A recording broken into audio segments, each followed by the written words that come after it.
to run faster. Speed is the symbol of automotive progress. But it is impossible to gain true progress in speed without equal research and efforts toward the ability to stop safely.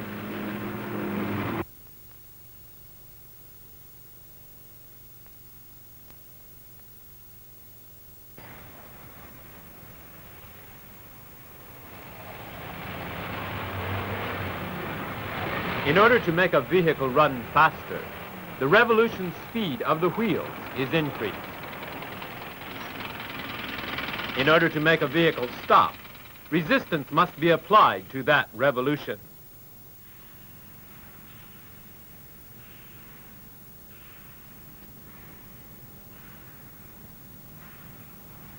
And the device that produces that resistance is the brakes.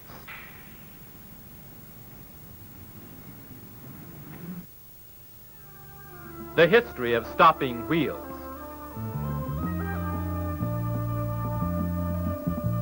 First, a pole was inserted through the wheel. Friction was applied to the axle to stop it. Again, friction was applied to stop the wheel. This mechanism was used as the brakes for early automobiles. The more advanced band brake.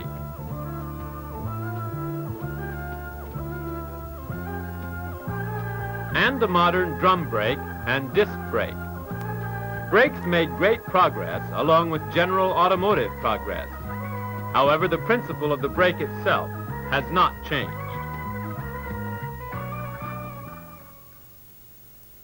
This is the most commonly used brake today, the drum brake.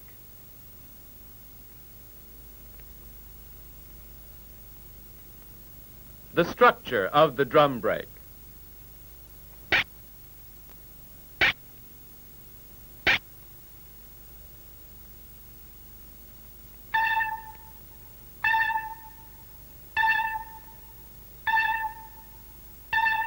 The drum brake operates by means of the spreading of the brake shoe to press the lining of the shoe against the brake drum.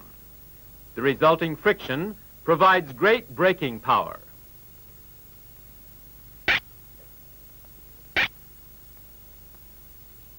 This is the disc brake that is most generally used in passenger cars. The structure of the disc brake.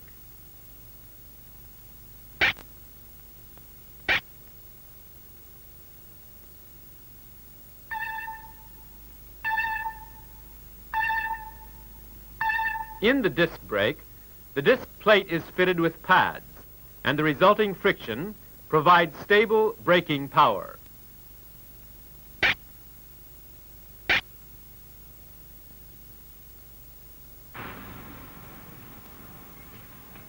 The lining of the drum brake.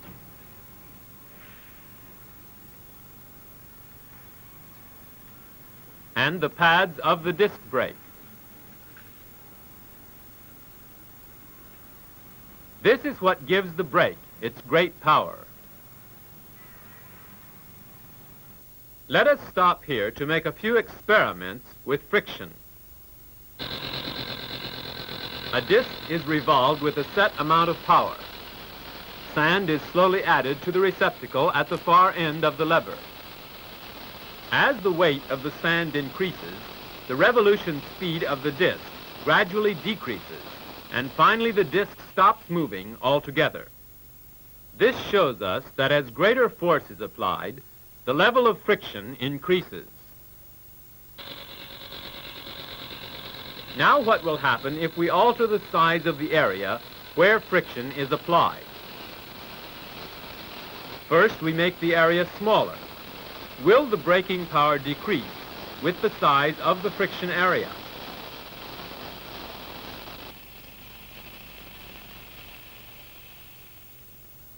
The amount of sand necessary to stop the disc changes very little. Now let us increase the size of the friction area.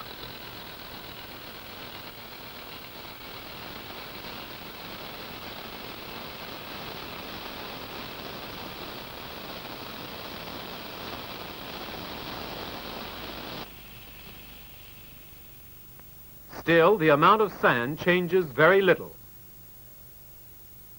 As we can see from this experiment, the size of the friction area has nothing to do with the braking power. Thus, both the brake lining and the brake pad have great braking power regardless of their size. Now let us see what happens when the material used for the friction surface is changed. First, we will try aluminum.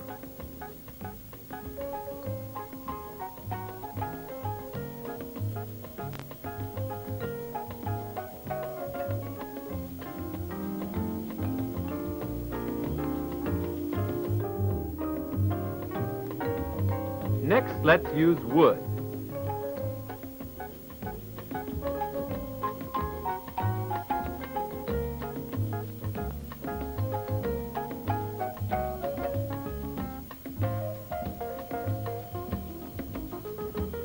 And finally, we will use rubber. The amount of friction changes considerably with the different surface materials. Extensive research and experimentation has been carried out to discover just which material provides the most ideal level of friction and durability for vehicle brake linings and brake pads.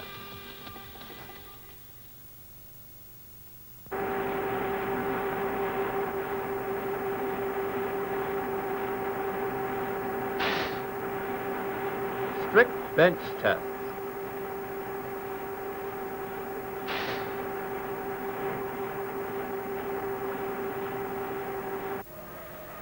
And road tests.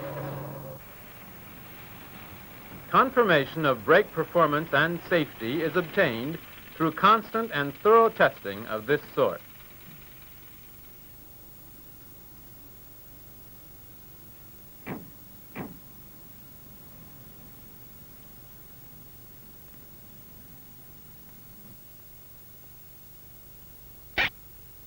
But now let us consider just how brake shoes and brake pads are controlled.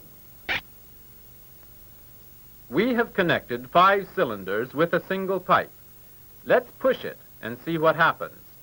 When pressure is applied to one part of enclosed liquid, the strength of that pressure is transmitted equally throughout that liquid. This is the well-known Pascal principle. This principle is utilized in the control system of the hydraulic brake. This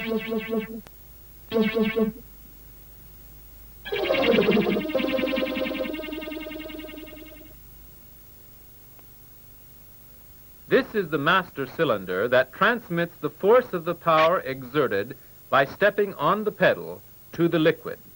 And this is how the wheel cylinder reacts to that pressure. Thus, the pressure in the master cylinder is transmitted equally and simultaneously to each of the wheel cylinders.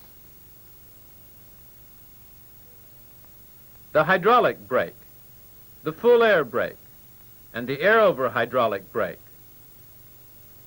The full air brake utilizes compressed air. And in this system, the cam is used in place of the wheel cylinder.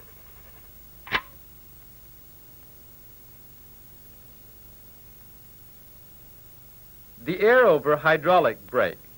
At the operational level, the full air brake system is utilized, while the hydraulic brake system is used for the conveyance of power to the wheel cylinders. The different types of drum brake. Safe leading and trailing type in both forward and backward movement. Great braking power in forward movement is obtained with the 2 leading type. And the same level of power is obtained in backward movement as well with the dual 2 leading type. And the uni-servo type provides great braking power even in small brake units. And further, the duo-servo type provides equally great braking power in backward movement. Thus, the most appropriate braking system is used for each type of vehicle.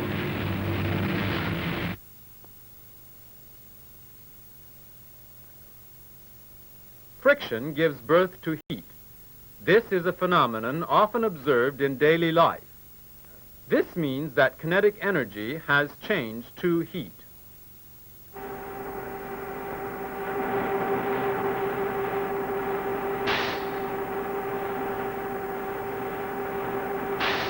Since the brake utilizes friction power, it naturally gives birth to heat. In other words, the brake is only able to operate by changing kinetic energy into heat energy in order to succeed in stopping the vehicle.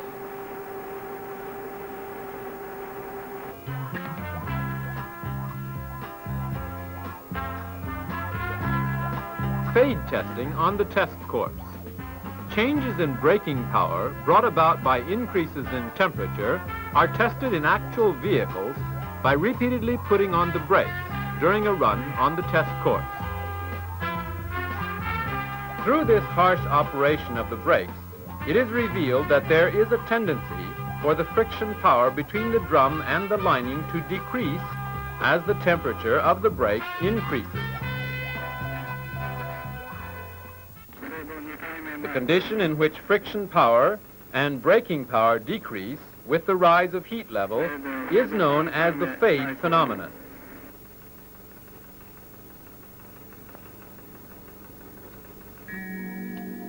Brakes give birth to heat through friction.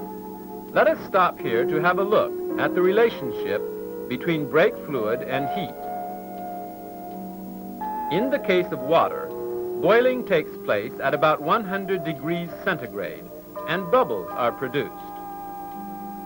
Brake fluid does not boil even when the temperature reaches 200 degrees centigrade. Brake fluid mixed with water. When brake fluid gets old, even though it is supposed to be able to withstand high temperatures, it tends to absorb water, and its boiling point drops. And the same phenomenon can occur when two different types of brake fluid are mixed together.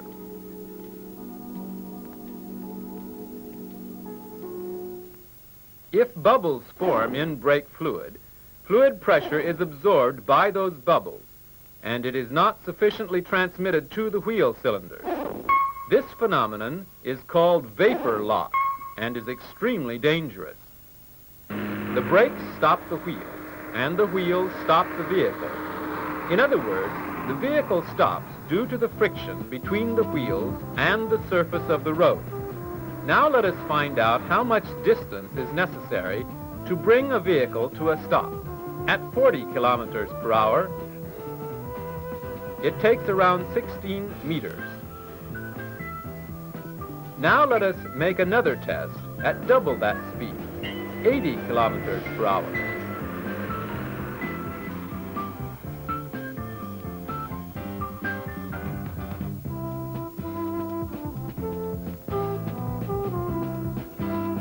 The fifth wheel we see attached to the rear of the vehicle accurately measures the speed of the vehicle and the distance necessary to stop it. When the amount of pressure placed on the foot pedal is the same, the distance necessary to effect a complete stop is 4 times longer, 65 meters. The braking distance is in a self-multiple proportion to the speed. Thus, the braking distance ratio between speeds of 40 kilometers per hour and 80 kilometers per hour is not double, but quadruple.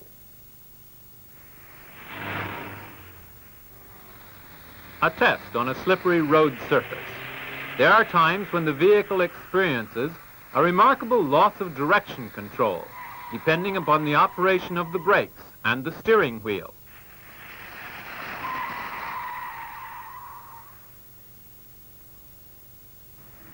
Even on a perfectly dry road surface, there are times when sudden braking brings the wheels to a complete stop. This is called wheel locking. When locking occurs, vehicles have a tendency to skid. Braking power for trucks is designed in accordance with the weight distribution of a full load of cargo. Thus, when sudden braking is carried out with an empty truck, the back wheels often lock.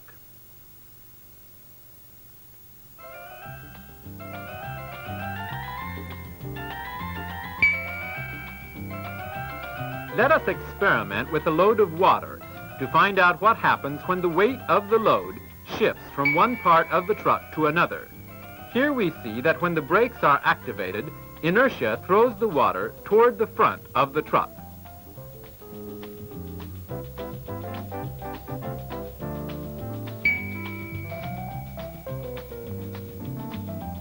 Also, when the load is piled high, its center of gravity rises and results in a shifting of weight when the brakes are applied, causing locking in the rear wheels.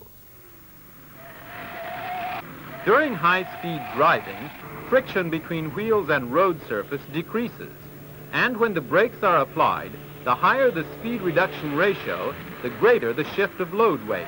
This can also produce locking of the rear wheel. In order to stop a vehicle safely, it is necessary to lower the revolution speed of the wheels gradually and make full use of the friction between the wheels and the road surface. Sudden braking should never be done on a slippery road surface.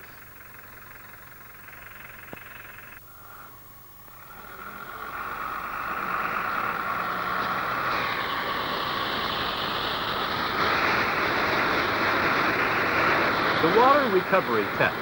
A vehicle is driven in water, and the brakes are applied under controlled conditions after they have become thoroughly wet in order to test their recovery efficiency.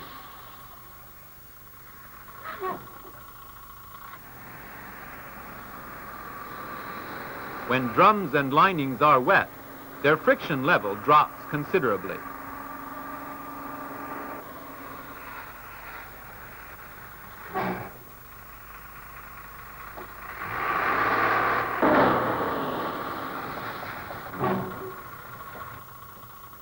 In such a case, the brakes should be applied several times while driving slowly. This will result in drying by the heat produced by friction.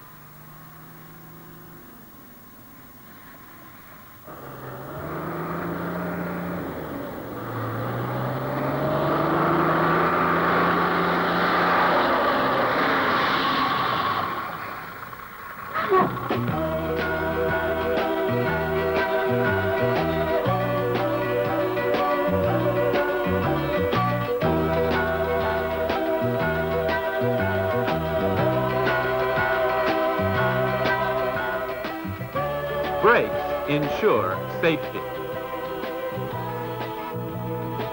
It is the mission of a set of brakes to stop when you wish, where you wish, and with precision.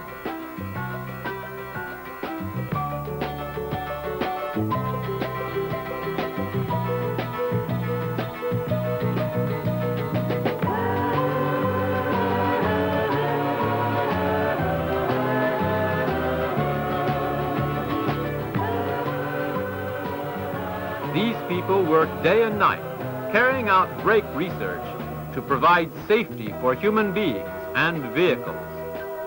Their constant prayer is that their vehicles will carry happiness for mankind.